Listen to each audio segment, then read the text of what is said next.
எல்லோருக்கும் வணக்கம். அகோபிலம் போயிருப்பீங்க. போகாதவங்க கண்டிப்பாக ஒரு முறை அகோபிலம் போயிட்டு வாங்க. வர புரட்டாசி மாதம் வருது. பெருமாளுக்கெல்லாம் ரொம்ப உகந்தமான மாதம். நீங்கள் கண்டிப்பாக ஒரு வாட்டி அகோபிலம் போயிட்டு வாங்க. ரொம்ப தூரம்லாம் கிடையாது. நம்ம ஆந்திர பிரதேஷ் தாண்டோனே தான் போகலாம். அகோபிலம் போனோம்னா ஒரு 2 நாள் ட்ரிப் எடுத்தோம்னாலே போதும். அழகாக போயிட்டு வந்தாலும் அகோபிலம். அகோபிலத்தில் பார்த்தீங்கன்னா நரசிம்மரை பார்த்து பயங்கரமாக எல்லாரும் பயந்து போய் நரசிம்மர் பயந்து போய் உட்காந்துட்டாங்களாம். யாருமே அவர் கிட்ட போகலையா. நரசிம்மரை பார்த்தோன்னா அவரோட ஜுவாலை அப்படி நெருப்பு ஜுவாலை மாதிரி ஒரு கோபமும் அவரோட கம்பீரமான ஒரு தோற்றமும் உட்காந்துட்டு இருந்து அப்படி இருந்தாராம். எல்லாரும் ஊர் மக்கள் எல்லாரும் பயந்து போயிருந்தாங்களாம். ஆனா அந்த கிராமத்துல பாத்தீங்கன்னா கிராமவாசிகளை ஒருத்தர், அதாவது வந்து கிராமத்துல சொல்றேன் என்ன எப்படி சொல்லலான்னு பாத்தீங்கன்னா வனத்துல வசிக்கிறவங்கன்னு சொல்றான். வனத்துல வசிக்கிறவங்க ஒருத்தர், அவங்க பேர் தான் செஞ்சலட்சுமி தாயார், மகாலட்சுமி.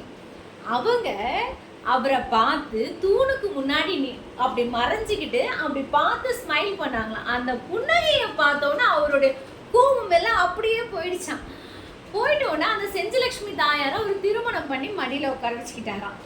அதுதான். ஆனால் நம்ம எல்லா இடத்துலையுமே நம்ம என்ன சொல்லுவோம், பெருமாள் ரொம்ப ஆச்சாரமானவர், நம்ம வந்து ரொம்ப இது பண்ணுறோம். நெய் அதமாக வெளியில் இங்கெல்லாம் பார்த்தீங்கன்னா கோயிலெல்லாம் வெளியேருந்து கொண்டு போகிற நெய்யெல்லாம் உள்ளே கொடுக்க மாட்டாங்க, பிரசாதம் உள்ளே கிடையாதுன்னு சொல்கிறாங்கல்ல. ஆனால் அகோபிலத்தில் பார்த்தீங்கன்னா வனத்தில் இருக்கவங்களுக்குலாம் அவர் மாப்பிள்ளை. அந்த கிராமத்தில் இருக்கவங்களாம் பார்த்தீங்கன்னா அவருக்கு கடை விருந்து வைக்கிறாங்க. எனக்கு பார்த்தோன்னு பயங்கர பிரமிப்பு.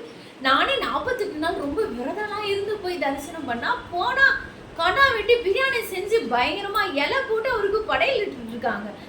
என்னடா இது அப்படின்னா மாப்பிள்ளை விருந்து அப்படின்றாங்க. ரொம்ப ரொம்ப பார்க்கவே ரொம்ப மகிழ்ச்சியா இருந்துச்சு. ரொம்ப ரொம்ப சிறப்பான இடங்க அது அகோபிலம். அதே மாதிரி பார்த்தீங்கன்னா அங்கே போனோம்னா ஆஞ்சநேயர், அதை பற்றி இன்னொரு நாள் சொல்கிறேன். இந்த வீடியோவில் இது போதும். மகிழ்ச்சியா இருங்க.